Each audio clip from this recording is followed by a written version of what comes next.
अस्सलाम वालेकुम व्यूअर्स। आज का हमारा टॉपिक हथेली पर एम का निशान। जिन लोगों की हथेली पर एम का निशान होता है उनमें ऐसी क्या खास बात होती है। हथेली पर एक निशान एम की शक्ल सूरत का बना होता है। लोगों का मानना है कि दूसरी लकीरों की तरह हथेली पर मौजूद हर्फ एम के पीछे भी कई राज पोशीदा होते हैं।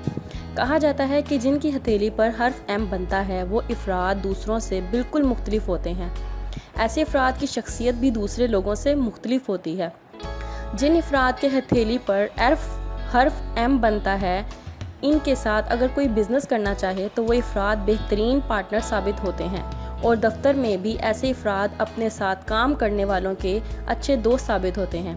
ऐसे अफराद किसी के साथ भी किसी किस्म का भी रिश्ता कायम किया जाए तो वो इस रिश्ते को भरपूर निभाते हैं। इन लोगों को झूठ और फ़रेब से सख्त नफरत होती है और ऐसे अफराद को मजाक भी एक हद तक पसंद आता है।